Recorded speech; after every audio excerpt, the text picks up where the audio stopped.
Okay, so hello everybody. My name is Daniel. I'm co-developer at Gelato. So basically, I come here to just introduce you Web3 functions. But first of all, I will explain a bit about Gelato. I have to show you what we are doing. So, I arrived to Gelato 2 years ago. So, I know pretty well, more or less, what's inside of the company. So. What we are going to do today, it's a small workshop. You don't have to code if you don't want. I understand that you do not code here now. So we are going to do, you can check this website but for a meeting project. But first of all, let's start. This is the agenda. I'm going to explain about the backend architecture of Web3 applications. Then how to build decentralized serverless Web3 apps using Gelato Web3 functions. And last but not least, I will show the demo how to meet your stable diffusion generated by Gelato with the unique NFT. I know I'm reusing the presentation that we were having in the Munich like last week, so it's pretty new. So, backend architectures in Web3.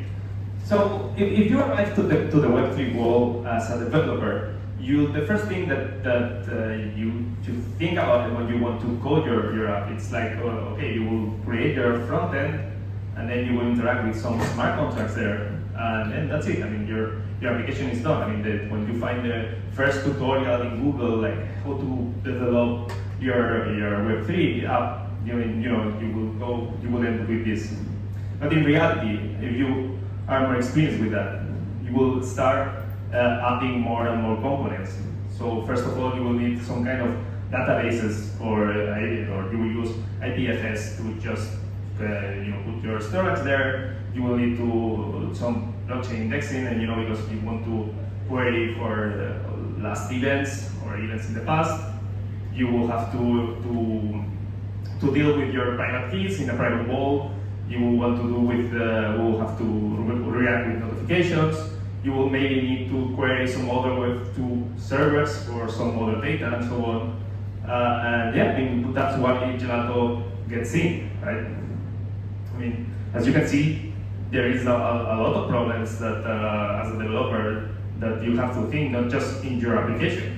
You have to think in all the infrastructure to manage all these Web2 servers if you want to scale them, or you also, if you are interacting with several networks as Avalanche, Polygon, or Ethereum, mainnet, whatever, you will need to deal with all the RPC providers.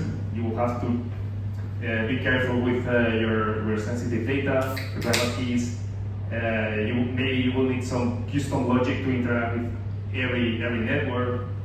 And of course, these infrastructure providers, almost all of them, you cannot pay them directly with crypto.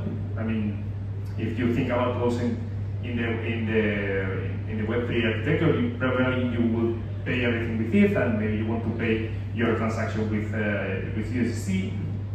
And of course, you will see that the main point of failure of your application usually is the developer. Not us, that we are the good developers, but the other developers, right? So that's where we are. We are a Web3 decentralized backend, or that's Gelato, and we have several products that help developers to interact with the blockchains and to make their applications or their backends easier. Mainly, we have these three products, let's say. We have Automate, but basically what we do is if it is, then do that on-chain. If there is some event on-chain, our backend just react on that and then calls your contract and perform your application. And basically, we are adding an execution layer to Ethereum. Also, we are focusing on account abstraction.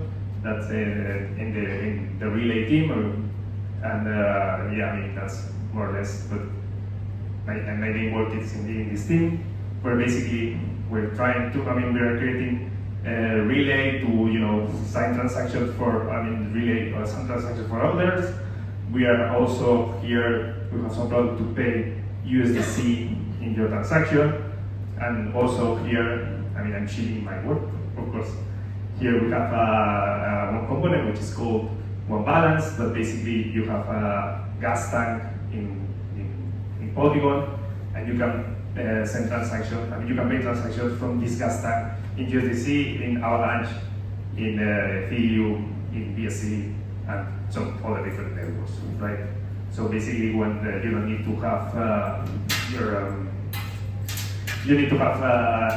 Apex to transact in Avalanche, you just have to feed our contract in Polygon, and then you can do the transactions on the networks. And the product that I'm showing now, which is Web3 functions, where we interact with real-world data, and then we do some computation on it. So, Web3 functions, as I said before. So basically what we do is as a developer, you just want to code your function, maybe you want to code to some API, let's say if you are just doing some contract for betting and then you want to query which is the result of Barcelona-Madrid for the match.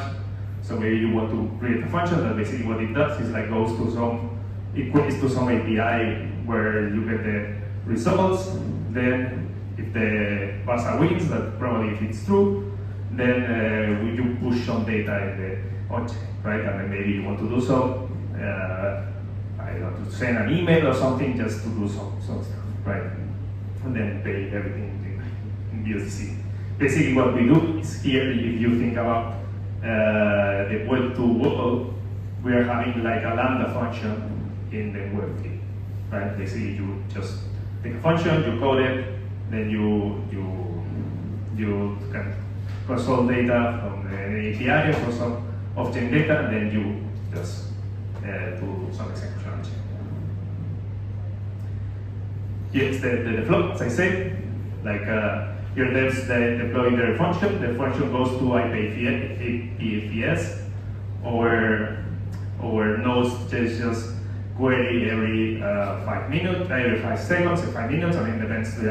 You can just program that timer, and then if your data is correct and then you want to do some executions, then you execute a payload. For instance, it can be done for some oracles update. Imagine that you want to bring some prices for an oracle to on-chain, so you can just every 5 seconds just go to your API, check the prices for an oracle, for a pair, for instance, and then just put it on-chain. Right? So, what are our main features for Web3 function? Basically, you code in TypeScript, right? We have a Deno runtime, just for security, because it's, imagine if you are executing some code for somebody, then they can do bad things in the machine. So that's why we are using Deno for that runtime.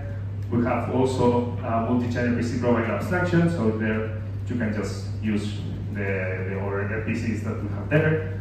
You can access your environment walls because we have something to use it to configure your firewalls. Our Web3 functions, they can be public or private. You can manage your state in the function. Of course, our model for payment is a pay-per-use, so you will not pay anything if you're not using the Web3 function, if it's not executed. And we have high scalability, and of course we can span Web3 functions using on-chain transactions. Use cases. So we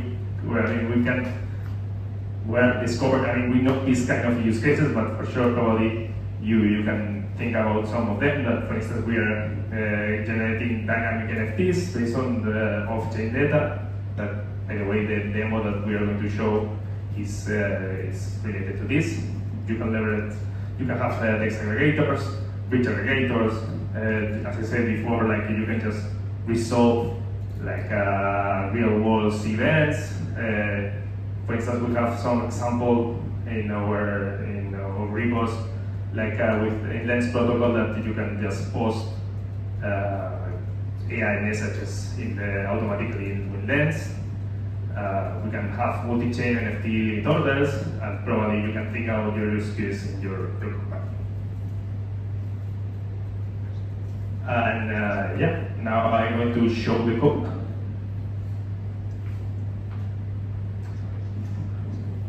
I know how many of you are developers or kind of developers. I don't want to.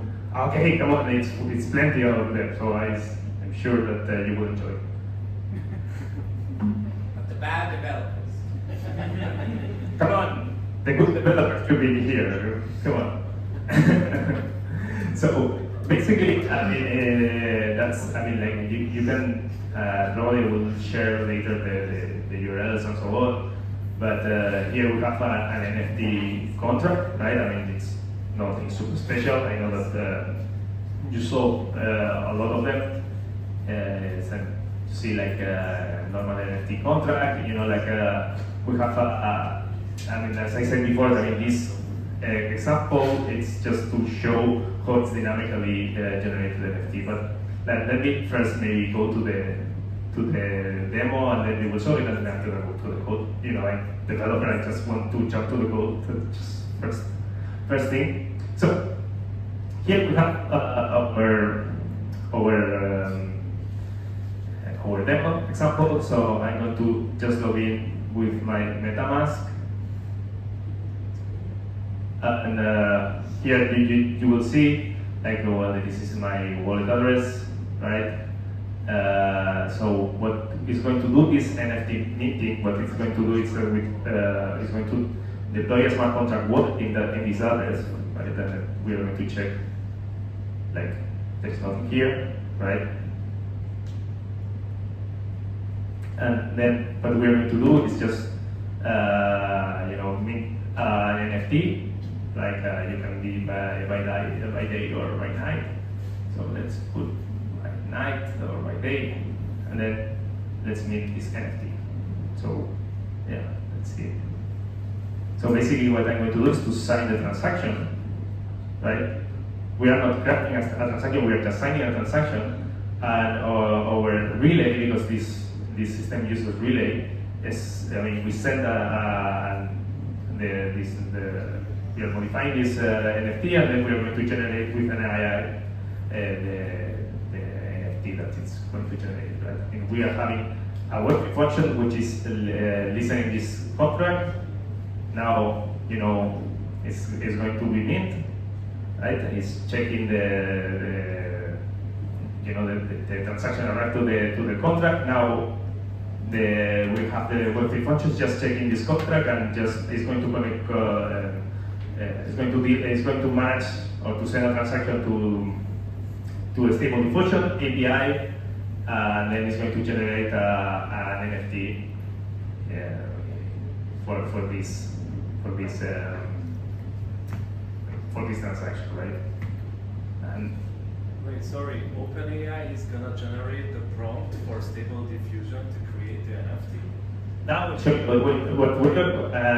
what it's going to do the Web3 function is just checking, like you do we did a request in this this contract, and it's going to query Stable Diffusion API with some parameters like Gelato or something like that. I will show you, and then it will generate an image, and then that image it will be pushed to IPFS, and then it will be it will write in that NFT contract and in the URL, in the IPFS hash that it generates, and then we will see it.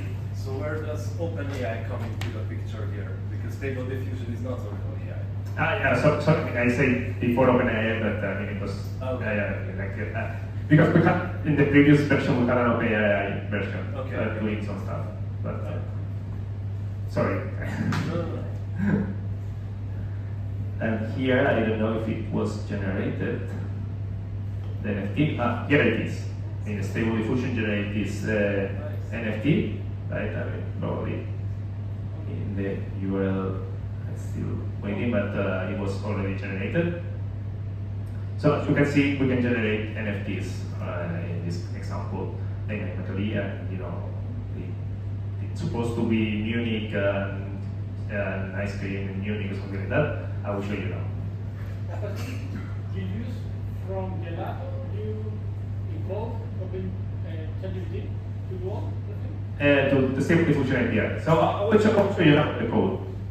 I mean, I wanted first to show the code, but I thought like maybe it's better to show the demo, and then now we can go to the code, because otherwise doing the other side maybe can be super killer. But yeah, let's check the NFT contract. Right? I mean that this image we saw before. I mean the beginning with the gelato is this metadata here. If you check the NFT, I mean it's super simple, and basically it has this minting and this reveal NFT. Right? What this minting does is you just say if it was night or day. I mean you saw it before, and it increments the token IDs, right? And then just have to put it there like, okay, I need just this minting, right? I mean it doesn't do anything super special. Just set the URL, which is not real, the NFT, which is that one. I mean that image with the gelato logo. Then let's go to the backend part, the Web3 function. I mean here you can see in my Visual Studio Code, you have this source, you have this Web3 function, and we have this Stable Diffusion NFT, and this code here. So basically, the important thing here in our Web3 function is this Web3 function owner. What is going to happen here? I mean, our backend, when we develop a Web3 function, basically we have to use this callback. You have to run this callback to do your stuff. Basically, our backend that uses your Web3 function will call with this function with these parameters. So as you can see here, I mean I don't want to go super deep in the code, but what I'm showing code, so it can be deep if you want. Basically, what we do is like, okay, we get the NFT storage API key because we put it in the NFT storage. We get the Stable Diffusion API key. So I mean, you have to, as a developer, you have to your environment here, and you add your keys here, right? And then our backend will just use your keys that you when you deploy the function that you save there. Okay, we have this error just to check. Basically, what our this Web3 function does is just goes to the NFT contract, right? Checks the last process ID, and then it gets the last process ID.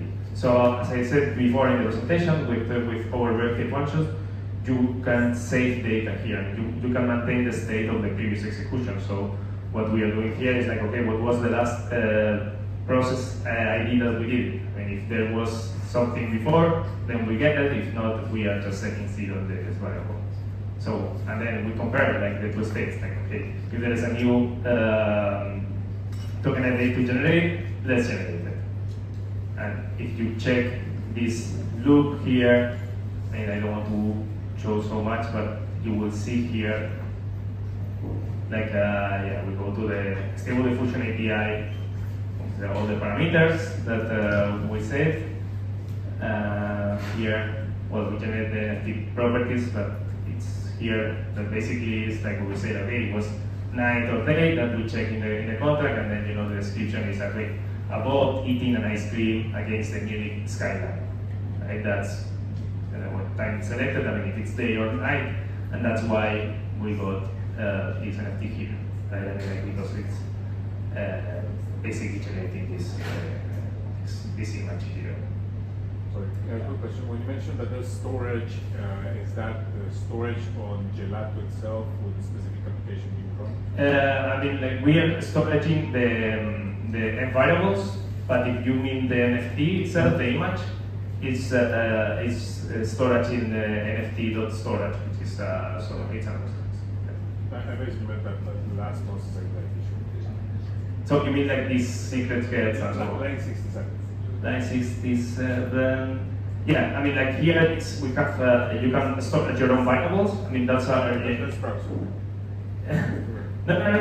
Let's say in our Gelato, we are giving you an interface to just write and get the storage. So you can just write there like the last process ID that you did in this case. So you will see it probably somewhere down here. Yeah, you see. Here it is. So here you just setting that variable with the new variable here. Can you rerun the query to get another image without paying gas for Linktree? Yeah, but we'll need to add a new. Not in that case. I need a new address to generate that. So you create a second NFT. Yeah, I mean I can create a second NFT, but then I will have to sign out here. No, you just question that if in general like all these image creators that they don't create the correct image sometimes.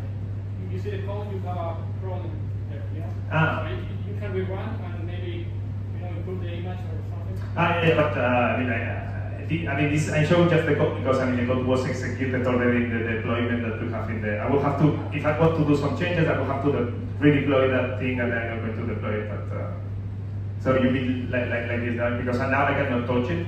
No, don't worry. I just asking it. Every time you run the smart contract, it's gonna create a new image, or you can You can't create multiple with the same account. It will block you. It will block you, yes. Yeah, but that's what stable diffusion. I mean, I'm not that expert in that. I mean, this is just an example to generate NFTs dynamically, but I'm more expert in other fields, not in this.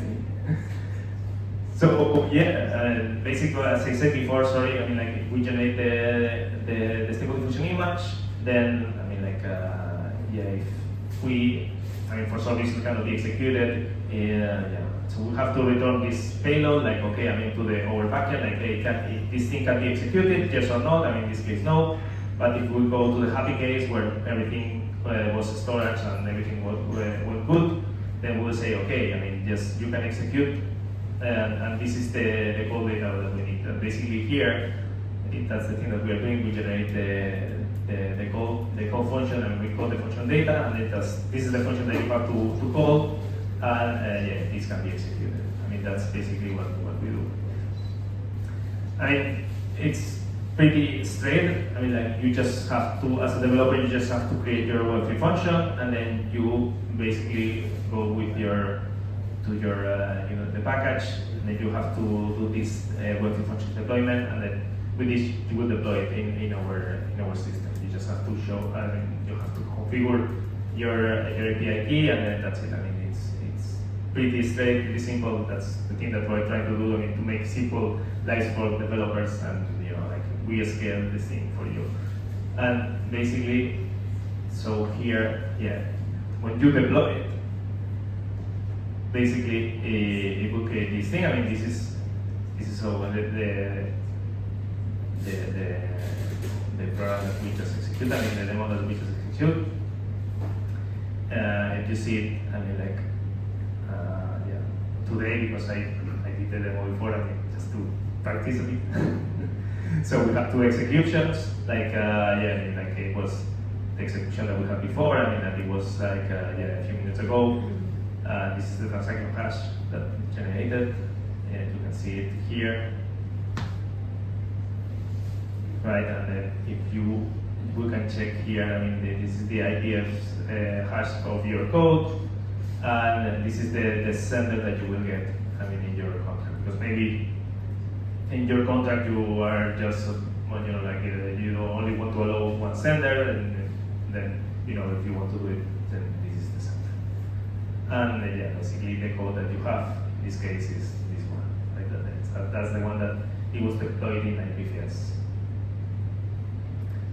And basically this is it.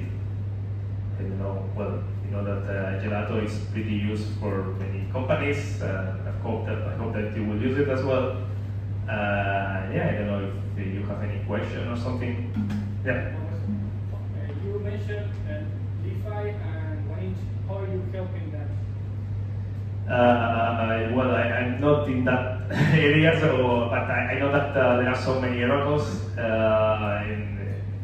that they are just using some Web3 functions to update their oracles and so on. You are helping in the router? No, I mean like they are using our products and so on. Does the executors have to agree on on-chain, off-chain executions of the lambdas? So if executor A and B calls the same lambda and it differs in the return value, like how do I know as a third party which executor should I be? I mean that's the thing that we are working on, because I know, I mean, you can as you say, like it's a super complex problem, and because if you have several nodes, they can collude and they can do some weird things, and probably you have. I mean, we're going in the direction of CK things just to check, but still, I mean, there's the thing. I mean, in our case, you have to rely on Gelato in our infrastructure. I mean, basically, we have in our case like the part that is just doing this check of the Web3 function. It's Gelato stuff, and the execution, it's also that we have decentralized. I mean, because our infrastructure is half decentralized. I mean, there are some parts that they are centralized, but there are some other parts that they're completely decentralized. And basically the part that checks, it's in our case that's the part that Gelato does, and we are decentralizing and we're working on that part. But the part of execution, which I mean we craft the execution, we sign it and so on, and then we send it to our nodes. That part is decentralized, but that's signed, so you cannot do anything weird. Okay, if I may a second one, what's your timeout for these lambda functions? So I guess I can't run forever waiting for an event and like blocking the executor forever with a. I mean, like we have. I mean, as you can think, I mean, like we are like it's our like a cron job. We have like or checking every 5 seconds. Okay. Or check every, like you can program it, but the lower time that we have by default is 5 seconds. But I know that we have some different tiers. I mean, you have premium tier, we execute it faster. And also, what can happen, maybe you can have a loop there and then stay forever. So it has a timeout, like I don't remember how much time, I don't know if it's 20 seconds, I don't remember. But after 20 seconds or 5 seconds, I don't remember exactly the time, but it's still your application will stay there forever. And if it happens several times, then you got banned. So.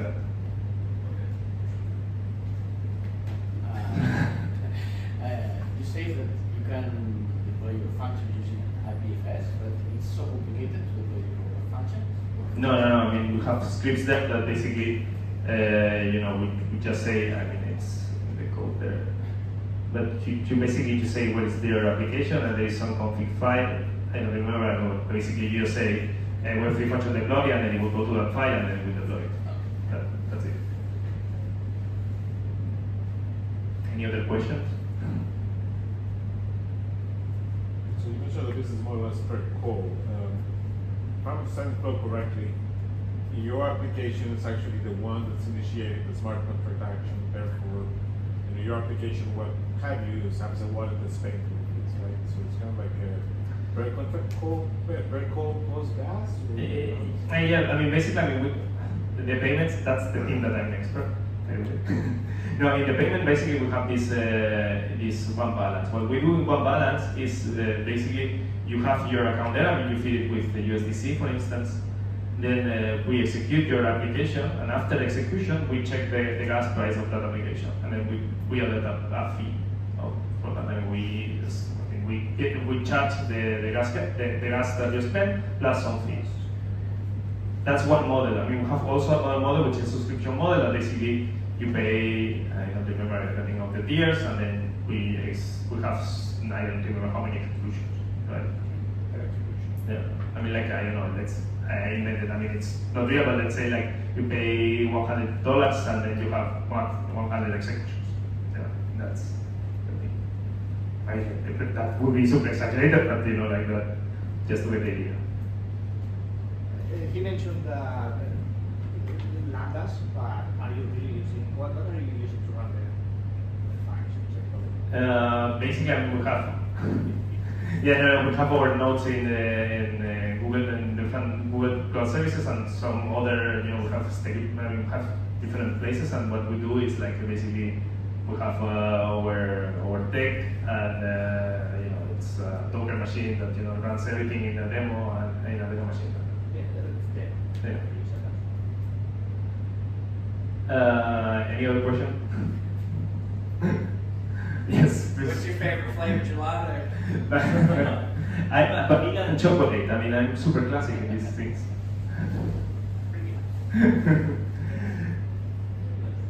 Okay, so any other question? Okay, cool. Thank you very much.